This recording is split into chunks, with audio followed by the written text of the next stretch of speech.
La radio de tout le Sénégal, 15h sur les berges du Nil, 13h sur celle du fleuve Sénégal. Bien le bonjour à tous. Demba Malick Mbodj. La gagne pour se mettre à l'aise les Lions pour remporter la première manche de la double confrontation pour une place en Coupe du Monde Qatar 2022. C'est sur les terres de Pharaon. Revanchard sorti en finale il y a 47 jours. Comment surmonter l'obstacle? Notre consultant donne les clés du match. Les supporters, eux, poussent. C'est la course au maillot étoilé à Sandaga.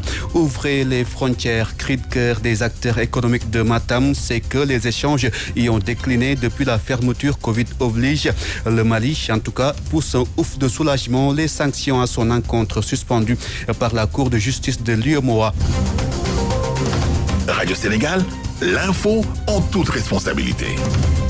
Demba Malick Mbodj. Radio Sénégal.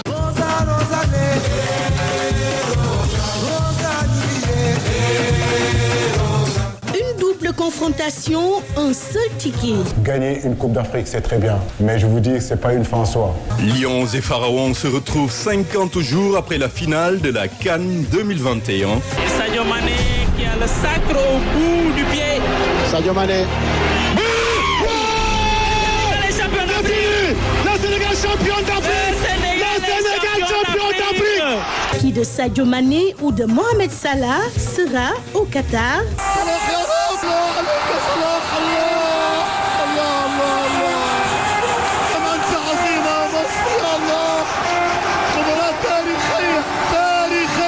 Radio Sénégal vous fera vivre cette double confrontation Égypte-Sénégal et Sénégal-Égypte en direct et en intégralité. À suivre le 25 au Caire et le 29 à Abdoulaye Wade de Diamniadio.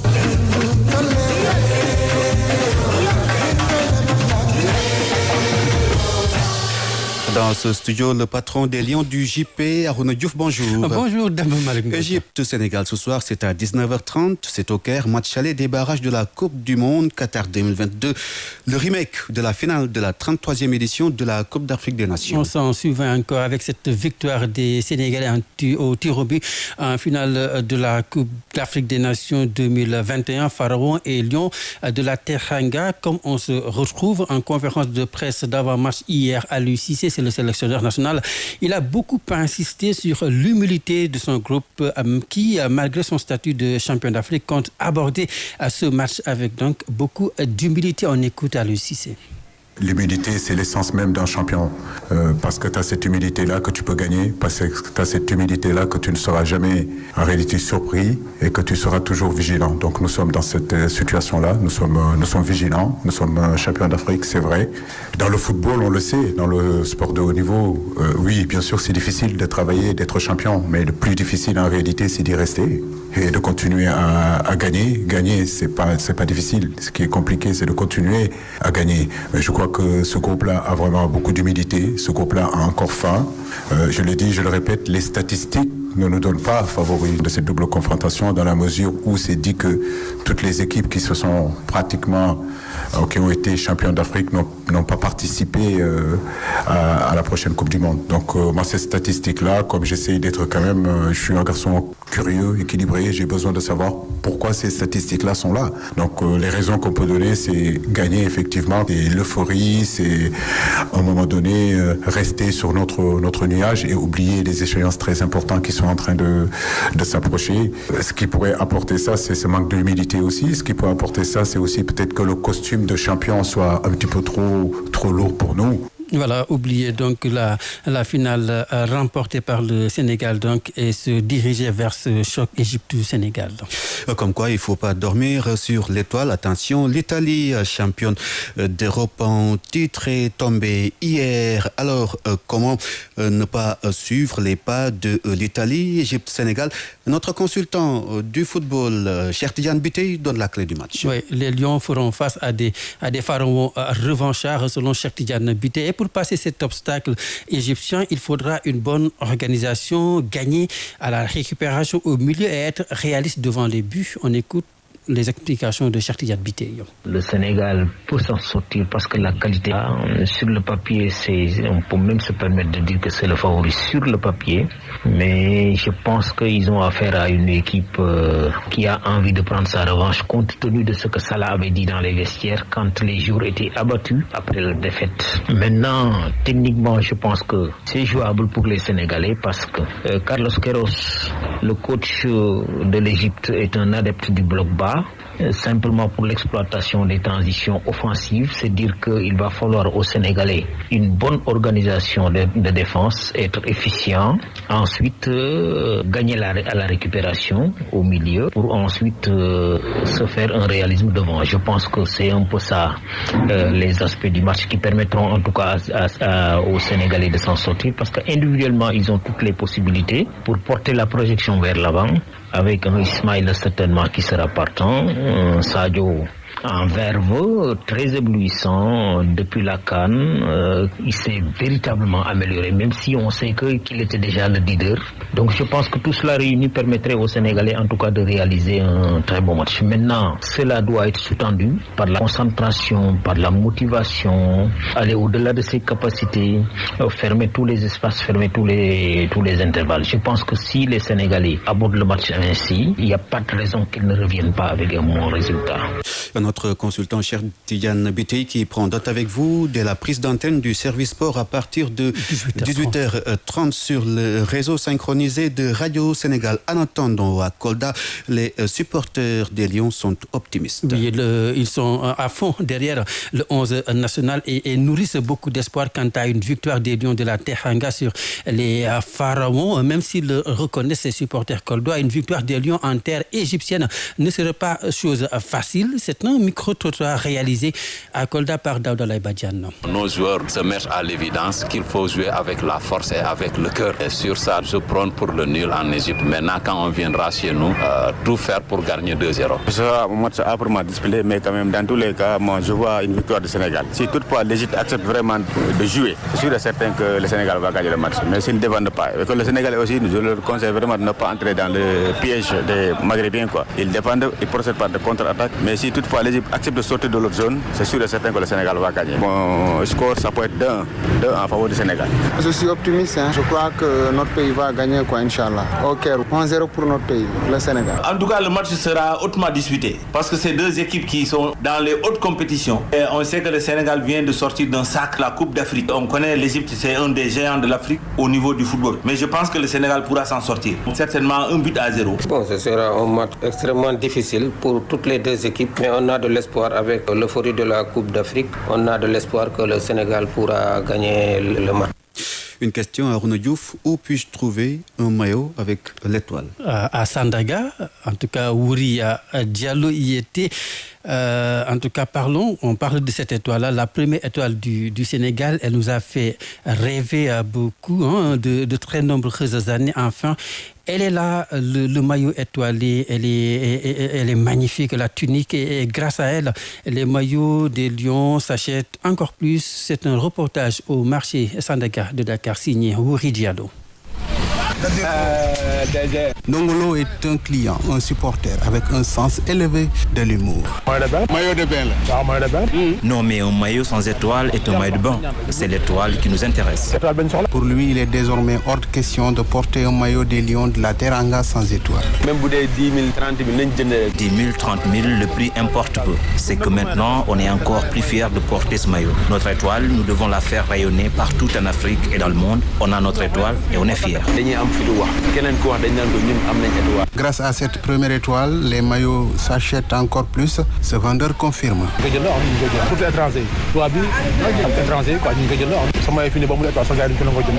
Comme on a notre étoile, les maillots se vendent beaucoup. Et surtout, les étrangers ils achètent beaucoup maintenant.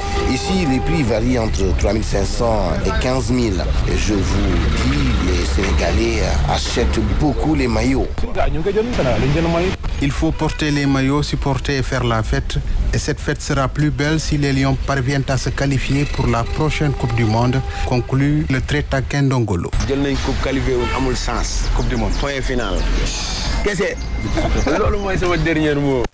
Voilà, Youri Diallo qui est revenu avec son maillot étoilé. Bon à savoir, Demba Malick Mbodj. La RTS, il faut le dire, diffusera le match que sur la TNT, son réseau hertzien sur le territoire sénégalais. Sont donc exclus Canal+, Horizon, les supports digitaux et les pays de la diaspora. Demba Malick Mbodj. Arnaud Diouf, Égypte, Sénégal, oui, mais beaucoup de matchs énormes ce soir. Énormes comme à 17h, ce Cameroun, Algérie, également Mali, Tunisie, mais auparavant à 15h, République démocratique face au Maroc. À 19h, bien sûr, c'est Égypte, Sénégal et le Ghana qui fera face au Nigeria. Mondial toujours, mais en zone Europe, ce nouveau séisme pour le football italien. La Squadra Azzurra qui ne jouera pas le mondial. L'Italie s'est fait sortir hier en demi-finale par la Macédoine du Nord 0-1 lors des qualifications de cette zone Europe. La Macédoine donc du Nord qui va jouer le Portugal, vainqueur de la Turquie 3-1. Portugal, Macédoine du Nord est prévu mardi prochain pour une place en Coupe du Monde. Question d'École Larouna, qui fait quoi où à partir de 18h30? À partir de 18h30, le service des sports, Thierno Souleymane Diallo, Kodou Diagne et moi-même qui vous feront vivre donc cet match avant donc le commentaire du match qui sera assuré par Ndaïdom Tchouf et Cheikh Tidiane Biteye. Également, bien sûr, il y a l'après-match. On vous fera tout, en tout cas, tout parvenir, tout ce qui est nécessaire, en tout cas, bon à savoir sur ce match entre l'Égypte et le Sénégal. On le redit encore, le retour est prévu pour mardi prochain. Et Demba Malick Mbodj, déjà, pour les billets en ligne, sachez que le stock est épuisé. En attendant, le déjeuner est garanti. À tantôt, Arnaud Diouf. Radio Sénégal à Ziguinchor, 98.9. La capitale sud où il fait 13h12, 37 degrés à l'ombre. Younous Diédiou, bonjour. Il doit faire chaud, au propre comme au figuré, dans la salle d'audience du tribunal de grande instance. Younous, nous sommes au 5e jour du procès de la tuerie de Bofa-Bayotte. Tout à fait, Demba Malick Mbodj est bienvenue au niveau de la cour d'appel de Ziguinchor où se tient la session 2022 des chambres criminelles du tribunal de grande instance de Ziguinchor. Ici donc, aujourd'hui, au 5e jour du procès, il y a en tout 11 personnes qui se sont défilés devant les chambres criminelles. Il s'agit de 8 témoins, 2 rescapés et un accusé. L'accusé se nomme Adama Djemé, il est du village de Toubakouta. Et la cour donc cherche, et les chambres criminelles autant pour moi cherchent à savoir son agenda aussi bien la veille que le jour du drame. Pour se faire au-delà de ces déclarations, ils lui ont rappelé tout ce qu'il a eu à dire au cours de l'enquête préliminaire ainsi que les déclarations et dépositions de ces 2 co-détenus sur son agenda. Il a tout nié, il argue ne rien connaître. Il était aussi bien la veille que le jour des faits au niveau des rizières, ce que sa femme dit non de ce que son épouse est présentement en train de témoigner. Son épouse donc qui estime que son mari aussi bien le vendredi que le samedi était dans les rizières. Il y a donc les 2 témoins, des témoins dont le témoignage a été capital car il s'agit de 2 rescapés. Car le témoignage a permis Demba Malick de cerner la manière dont le rapt a eu lieu et la manière dont les victimes ont été pour l'essentiel froidement exécutées. Le premier témoin se nomme Amadou Baylo Diallo. Il est actuellement atteint d'une paralysie partielle.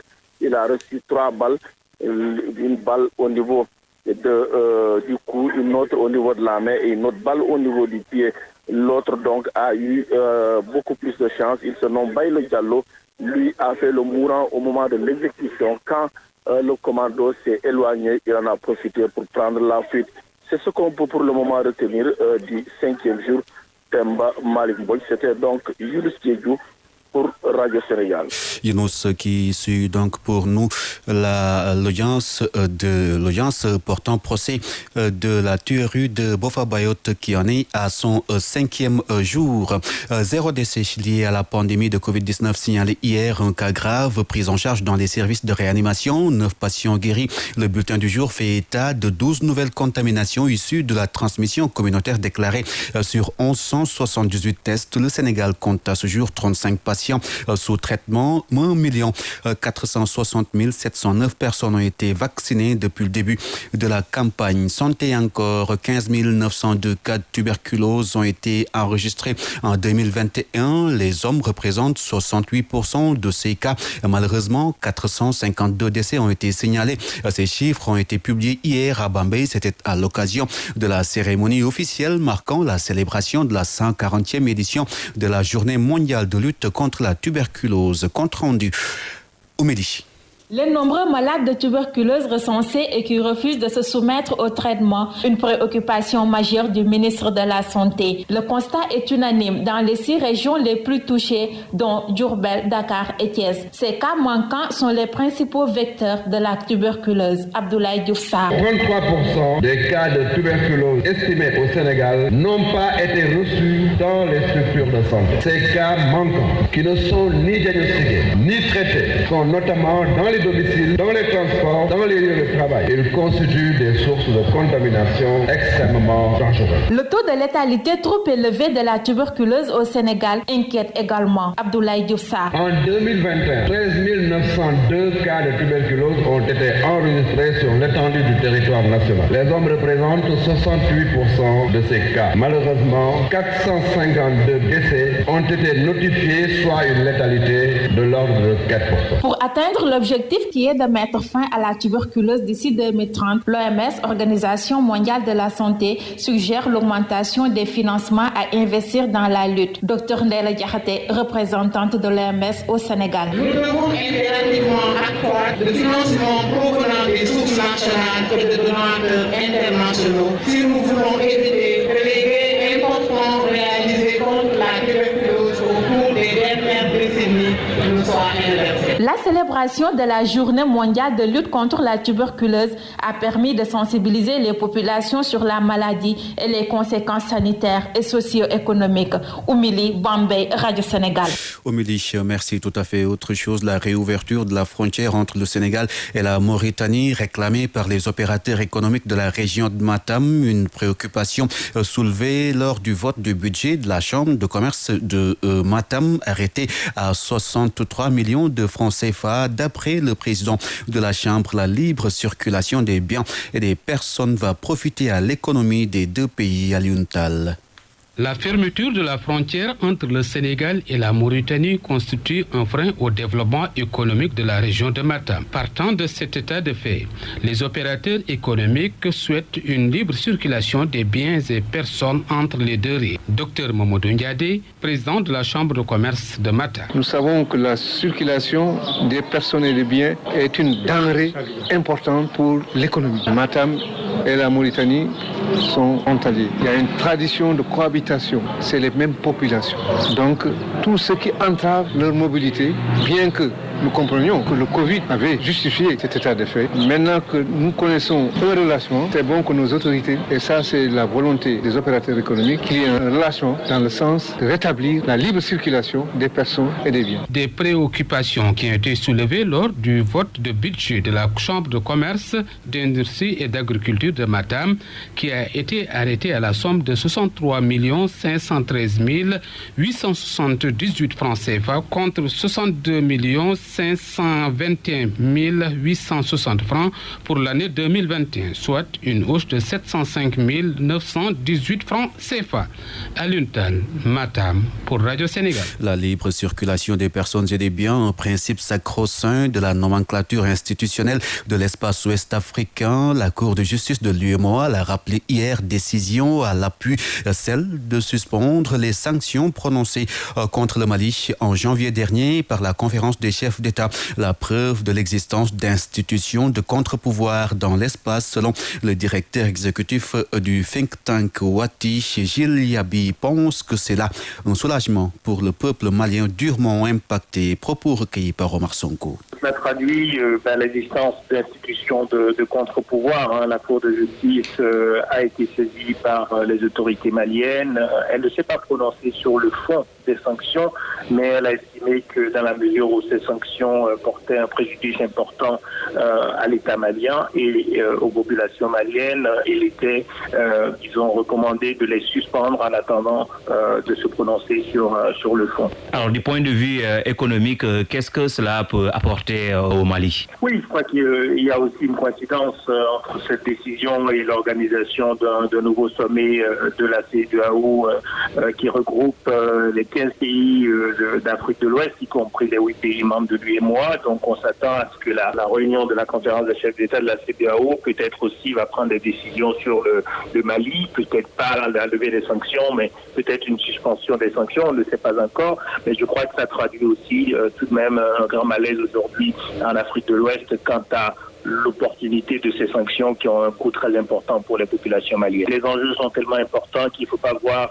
la situation en termes de victoire ou pas, mais il est très clair que le calcul politique qui semble avoir été fait par la CEDEAO était de forcer un peu la main aux autorités de Bamako avec ces sanctions, et il est clair que l'économie malienne a souffert, certes, mais elle ne s'est pas effondrée, et donc on peut considérer en tout cas que ce n'est pas une victoire pour la CEDEAO, mais je crois que ce qui est important à nouveau, c'est qu'on sorte de cette période assez rapidement, parce que cela compromet, au-delà de la stabilité économique et politique du Mali, cela compromet aussi le processus d'intégration régionale en Afrique de l'Ouest.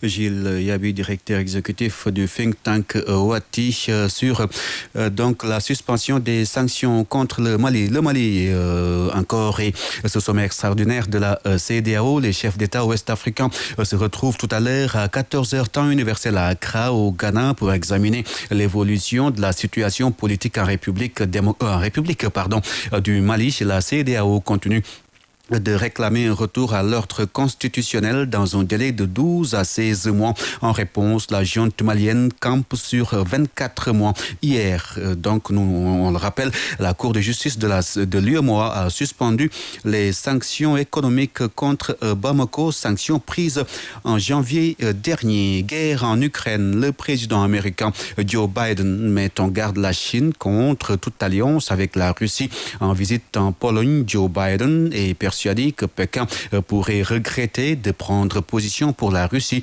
sur le terrain. Russes et Ukrainiens s'affrontent depuis 30 jours. Avec Charles Mingo Digital et la mise en onde assistée de Marie-Claire Sen, Mamdie Messar, Alexis, Mathieu Ndiaye, Marianne Ndiaye-Mal et Tierno Souleymane Diallo à la réalisation, coordination Ibrahim Sadi, c'est l'équipe de ce 13h de la radio de tout le Sénégal. Merci d'avoir suivi Juma Moubarak, chemin de croix sous la bénédiction du Christ ressuscité. Amen.